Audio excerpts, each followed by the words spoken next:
Okay, this presentation, we're going to talk about the teleological argument. This presentation was actually done back at the Ohio State University back in 2019. I just haven't had a chance to upload it onto the YouTube channel. So we're going to talk about design arguments here. Now, there's been more than enough books written on design arguments. Of course, it's been debated for a long time. Way before these books came out, there was already plenty of books coming out and discussions about it back in the 1800s, 1700s, and other periods of history. But these are some of the more recent books that have come out over the last maybe 20 to 30 years. So you're welcome to get your hands on them and study them. One of the more recent books that came out was Douglas Axe's book, Undeniable, How Biology Confirms Our Intuition That Life is Design. That came out, I think, a few years back, but that is certainly an interesting read. I recommend that book. And then, of course, the books written by Stephen Meyer and Michael Behe came out. Stephen Meyer deals more with the biological information argument, and of course, Michael Behe dealt with the irreducible complexity argument, which we'll talk about a little bit more as we go on here. But you can get these books as well. Debating Darwin's Doubt was more about the Cambrian explosion as well. So you can get these books and study away on some of the issues of the design arguments. A couple guys that wrote some responses to some of the challenges of Darwinianism. Of course, Behe has written his books. He is not it's not against any kind of natural selection or random mutation. He's always just trying to talk about the limitations of it. And then you had the book Heretic here, somebody that left the Darwinian camp. So whatever you do, make sure you read both sides of the argument. I know there's been enough written to critique these arguments and plenty of debates over the history of mankind over these issues. Now, design arguments, of course, are part of natural theology. That means that if someone wants to look at design arguments or the teleological argument, they wouldn't necessarily need the Bible to do that. We're not talking about Jesus. We're not talking about the history of Israel. We're talking about things in the natural world that are not dependent upon what we call sacred theology or special revelation. And so obviously someone could study design arguments and be a deist. Some people have been deists. And of course, you could just say that it looks like God is the designer behind the universe, that he set up the initial conditions and created the laws of nature, and then all natural events just flow out of that. So obviously, I would never say that deism leads to biblical theism. It's just design arguments lead to biblical theism. Design arguments only lead one to believe there is some sort of designer creator. But if you want to find more things about that designer or creator, you'd have to go into history and ask if God has spoken somewhere, which of course we believe he has done through the person of Jesus of Nazareth. So you're not going to find out God's moral, or he has an aspect to him that judges things, or that he's loving or kind or merciful by studying design arguments. All design arguments show that there is some sort of intelligence, a mind that plans ahead in the world of nature. And so I want to talk about I'm just stressing limitations so you know where we're at. Now, the design or teleological argument, of course, is derived from the Greek word telos, which means aim or purpose or goal. And so the teleological argument looks at the idea of order and purpose in an event and object. And of course, the teleological argument is an inductive argument. It's not deductive. It's based on observation. So just a clear definition there. And of course, what we do is we start to look at features in the world, and then we inductively make an inference. An inference is a guess or an estimated opinion or something where we think that this is the best explanation for what we infer in nature, okay? And it only yields probabilities. It doesn't yield perfect certainty as deductive arguments are designed to do. So when we talk about proving God inductively, we're saying in the first premise there's order and purpose in the world, and order and purpose presuppose design. Therefore, design presupposes a designer, and the designer is God, or some sort of designing intelligence, some sort of intelligent being behind that design.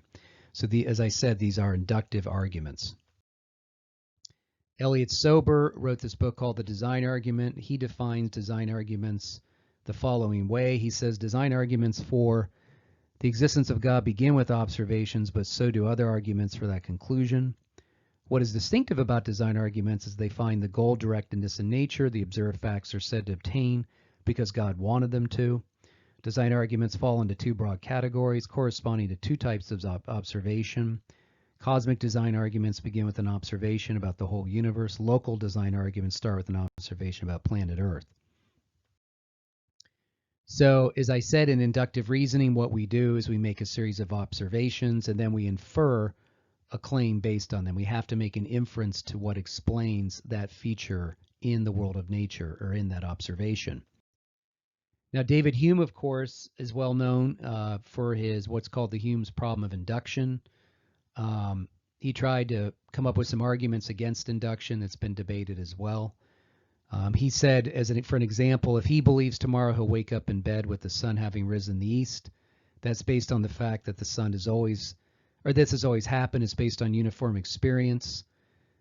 Or if he believes that if he doesn't water the plants, they will die.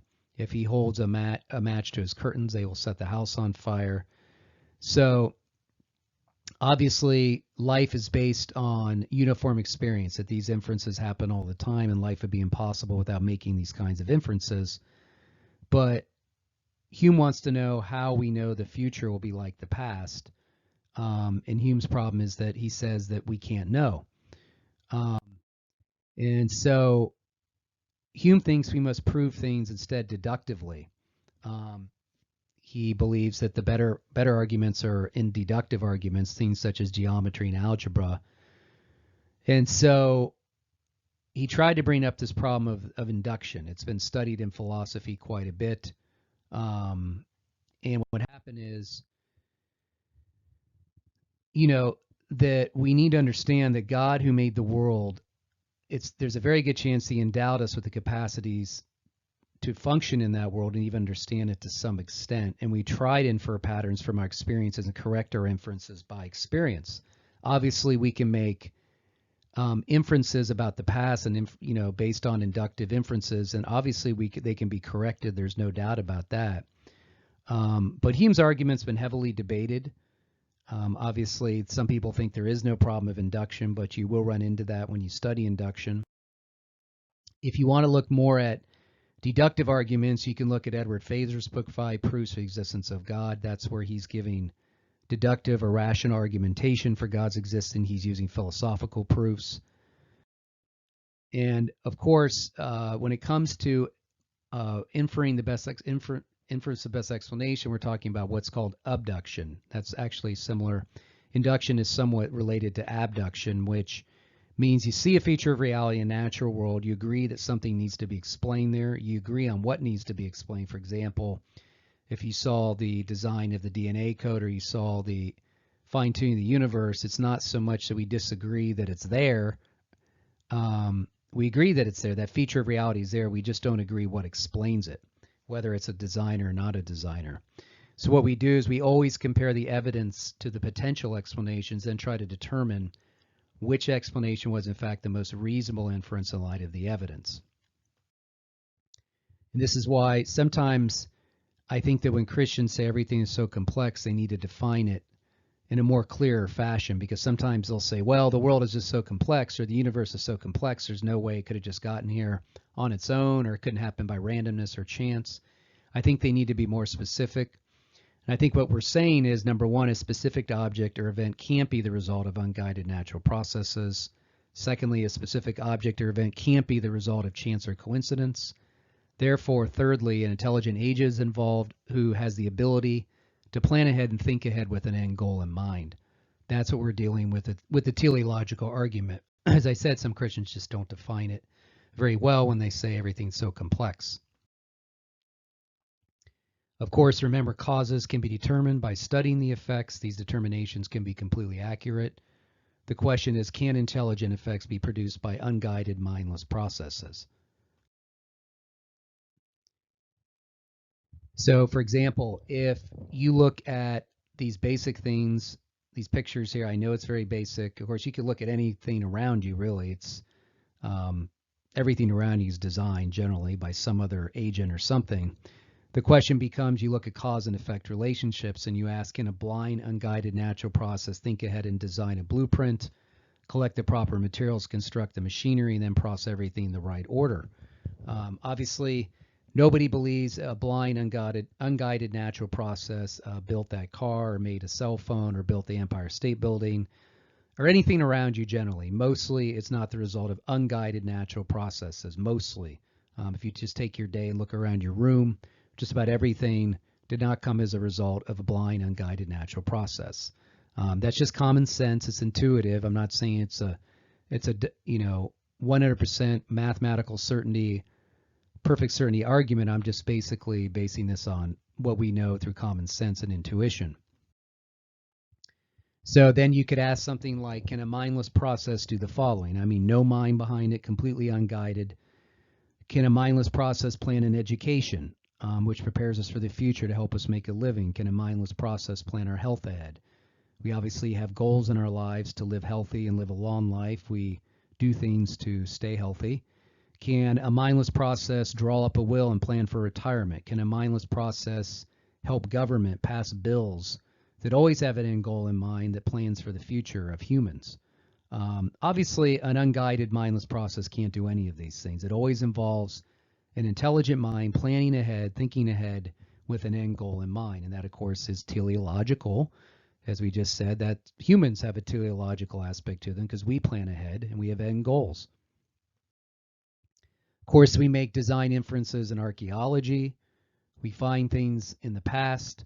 And of course, our uniform experience of intelligent causes allows us to make inferences about design without even knowing the identity of the designers. You don't need to know the identity of a designer when you find something like this about the Hittites, to know that this ring was designed by them or designed by someone. Obviously, unguided natural processes would have a very hard time making that specific design on this seal here, this seal ring. And this happens all the time in archaeology. Obviously, we infer there's an intelligent cause behind things in archaeology. We also use in criminal investigations. If you find a dead body on the ground, you might walk by, and obviously you might ask some questions. The cold case investigator might come in and say, well, did the man fall by accident? Was he pushed intentionally by someone else? That's obviously design. Or did it just have to happen for some reason? The man fell. Was it out of necessity? So we make these inferences, of course, in criminal investigations as well. So it's not that we don't use design arguments and other features of reality. It's not like we just use them for religious purposes.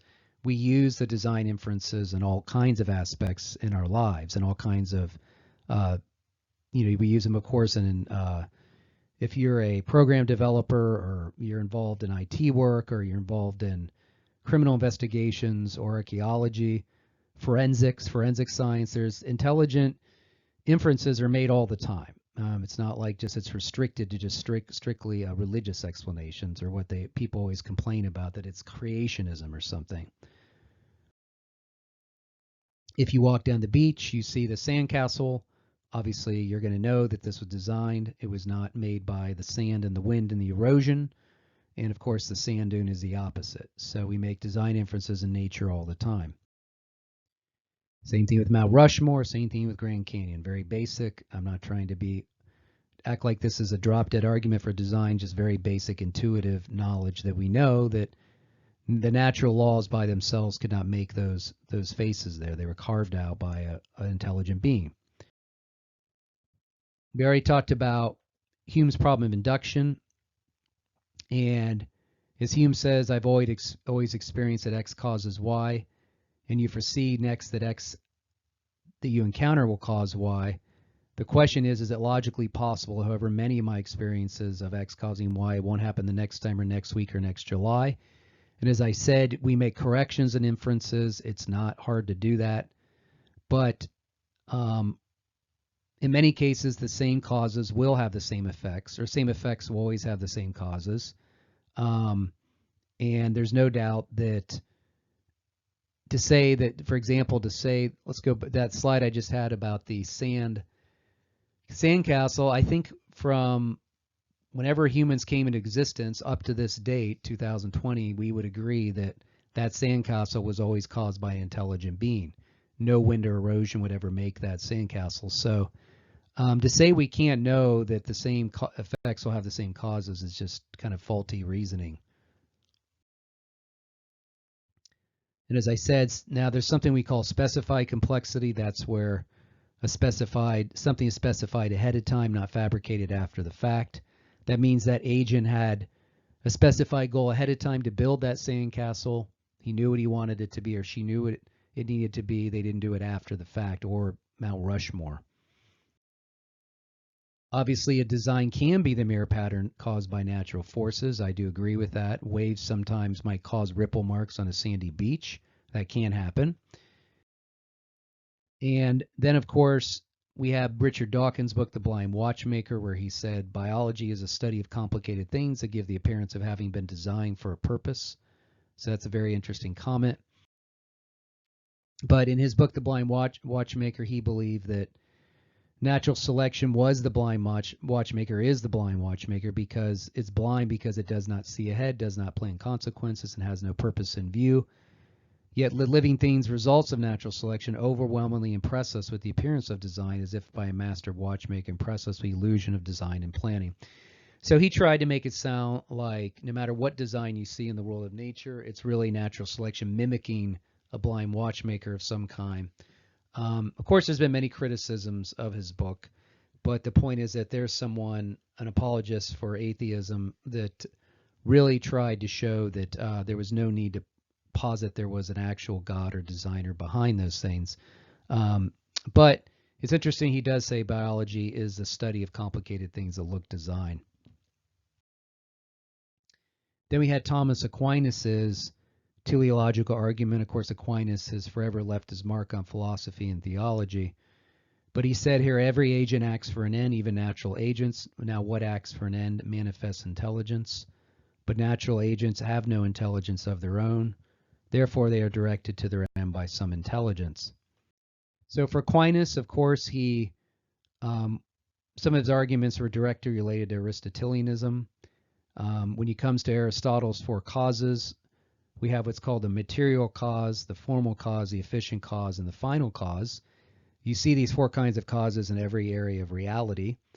But the problem is that people, when it comes to the God arguments, when it comes to talking about design arguments, they don't think there's any need to say there's an efficient cause or even a final cause in some cases. In biology and, of course, science right now, and modern science, they don't study efficient causes and they don't study final causes. So the question becomes, what other fields can we look at to find efficient causes or final causes? You can find them in philosophy, you can find them in theology, of course, and in history. But the problem is that the question is whether science needs to be broadened out to look for other kinds of causes, and that's part of the debate about the intelligent design movement. Whether we need to look for an efficient cause or an intelligent cause that causes things to happen. Obviously, we see efficient causes in everything around us. Of course, we see final causes as well. See them in these things right here. Just alone basic things, there's always these four kinds of causes in most areas of reality, as I said, no doubt about it. So it's not controversial that these four kinds of causes exist. As I said, everything we observe mostly has an efficient cause and final cause.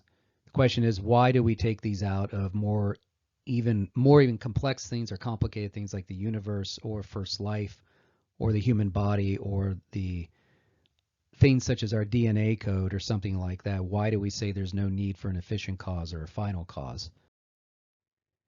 And then you have the issues of potentiality and actuality, where you have these terms. Potentiality is the possibility of doing something or becoming something. Something that is potential is simply something that has not yet come to be. And of course, when it's actualized, means that the potential is achieved. For example, you have an acorn, which has a potentiality to become an oak tree. It has to go through a process of change before it actualizes into that oak tree. We see this all around us in the world. We see things that are in potential becoming actual. And of course, the final cause or end goal, the teleological side of it, is that the acorns grow into oak trees. You see this around you everywhere. Of course, another example, like the sperm and the egg have potential to become a baby, of course, or become a human, the final cause or end goal is seen. And same thing with the chicken and the egg. The end goal is to become a chicken, the change that takes place. So the question becomes whether there's a need for a prime mover, something that started off the chain of cause and effect in our universe, whether that some sort of mover or agent has to be outside space and time. And that's, of course, what Aquinas talked about in his argument for motion. He said whatever is in motion is put in motion by another. For nothing can be in motion except as in potentiality, that towards which is in motion, whereas a thing moves in as much as an act. For motion is nothing else than the reduction of something from potentiality to actuality, but nothing can be reduced from potentiality to actuality except something in a state of actuality. And of course, that led to the need for a being or a cause that is purely actual, and that, of course, is what in Christian theology and philosophical theology we refer to as God. God is pure actuality. He has no potentiality at all. And so let's look at a couple of the other design arguments, anticipatory or specified complexity and irreducible complexity, and the DNA argument. One design argument that's gotten very popular, of course, is a fine-tuning argument. And it goes like this: advanced planning is a sign of intelligent cause. The whole universe shows evidence of advanced planning, and the whole universe was planned by an intelligent cause, God. These are some of the books that have been written about it. Some of the books that talk about this in greater detail talk about some of the objections. The one in the middle there, Fortunate Universe, is one of the most recent ones, and Signpost to God. Of course, there's been plenty of people that agree the universe is fine-tuned. For example, this one right here, this comment, that he's just one of many physicists that believe the universe is fine-tuned. They just don't necessarily all agree what caused the fine-tuning. They're not in agreement about what we infer as the cause. Sometimes the cause, some will say it's a designer, some will say it just happened by chance, some will say it happened out of necessity. But the point is that there's not a lot of debate whether the universe is fine-tuned. Even Stephen Hawking believed the universe is fine-tuned. And then the fine-tuning argument is similar to specified complexity argument because, for example, if you're going to do a bow and arrow game with a bullseye and you paint this on the barn before you take out your arrow, and you're going to shoot it, obviously you know the bullseye's been specified. You've made a specified target. And so that's very similar to the universe, fine-tuning the universe argument, that the universe has been specified ahead of time. You know, that definitely that this target goal, the end goal, was that the universe be set up for life. That was set up way ahead of time, specified, very specific end goal. So that's what we mean by specified complexity. And why would the universe need to be set up for life to get going on Earth? Why would there be a purpose or end goal behind the universe? Well, the question becomes, does an intelligent agent want sentient, self-aware, reasonable, personal beings to exist? If he does, then he would need to set the universe up ahead of time. The universe would need to be set up for life. The universe would need to allow life to get going on Earth. The universe would have to be set up for life as well. But the Earth cannot be set up for life if the universe isn't set up for life. So it's one step before the other. And so some of these books talk about this. So that is an example of teleological planning things out ahead of time. And then you had Michael Behe's argument called irreducible complexity. He's a biochemist at a university, and you can read about him online. He wrote the book called Darwin's Black Box a long time ago. It was very popular, very well known, very controversial, a book that was heavily debated. And he said that when the paradigm within neo-Darwinism involves three primary claims, that populations change gradually over time through descent and modification. Number two, all life is related through universal common ancestry. And thirdly, natural selection acting on random genetic mutations was a driving mechanism building the complexity of living organisms. But Behe does not say natural selection can't explain anything. He just says it can't explain everything. And of course, he gave his argument in Darwin's Black Box that something is irreducibly complex if it's composed of two or more necessary parts, and that if you remove one part and function, it is not just impaired but destroyed. And then he gave an example of a mousetrap, how a mousetrap is irreducibly complex. that it's made up of several integral parts: a catch, a spring, a hammer, and a holding bar and foundation. And that he said that all these parts couldn't be built by natural selection one at a time. And of course, if you remove one of them, the entire mousetrap is destroyed. You can't use it.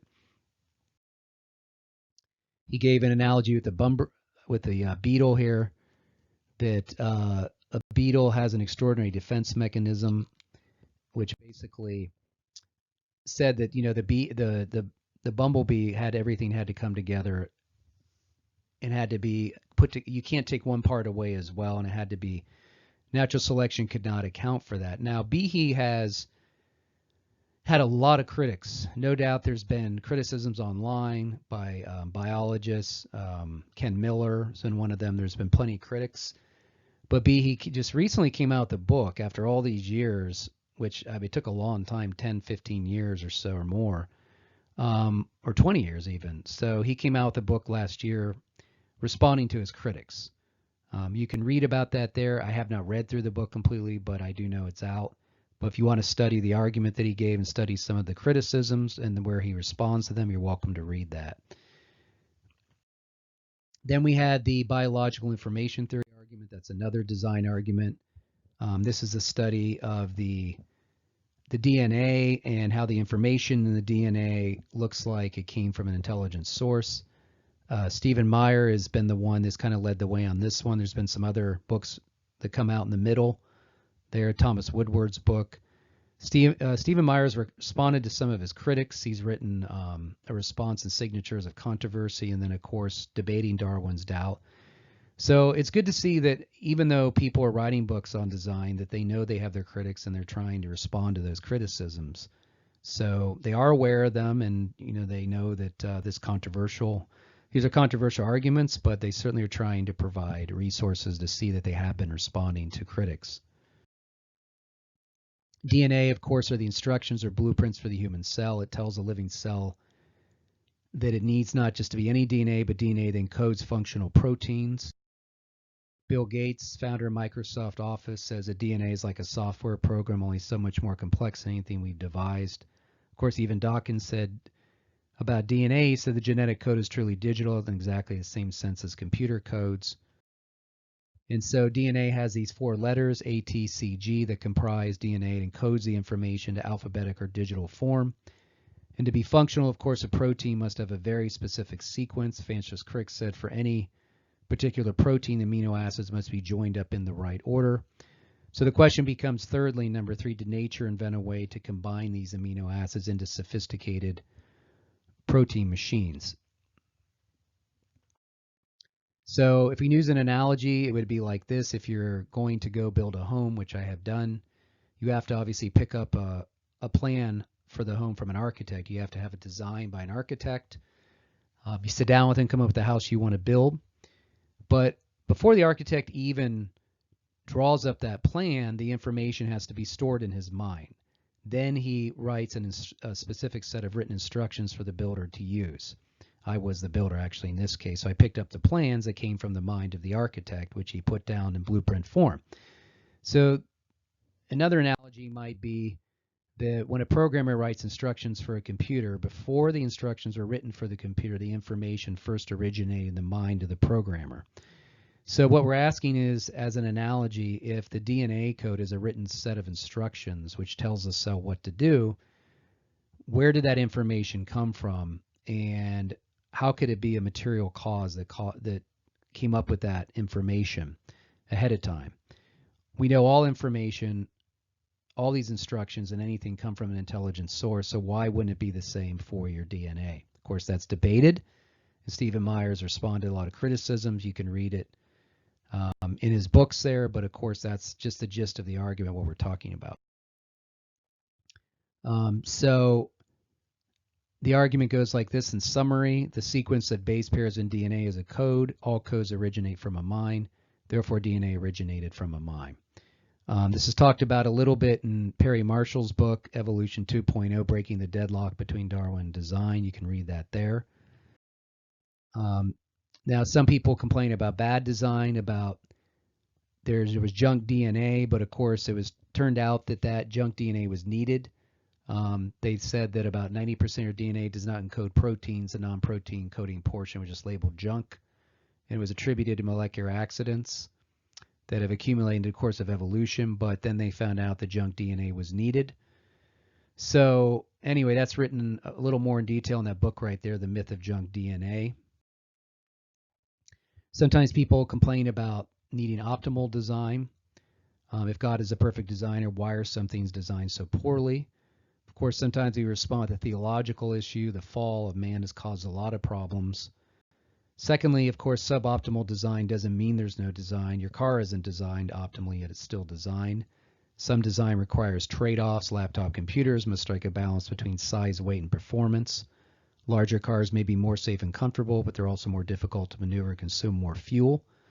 So that happens within all design. There's generally some kind of trade-off. As I said before, using the analogy for DNA, DNA is the instruction book for the building of a car, a house, or toaster oven.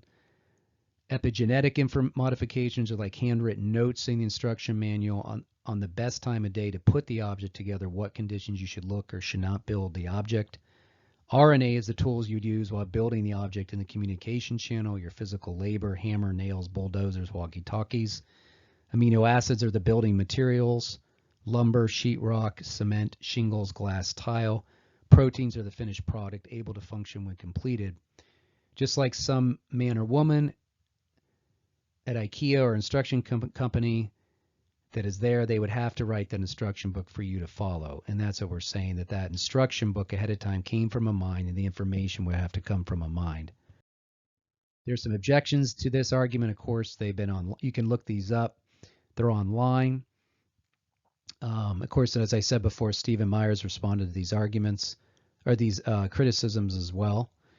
Obviously, one thing is they try to say natural selection or random mutation can create information. There's some arguments against that, some problems with that. The information has to be there to begin with.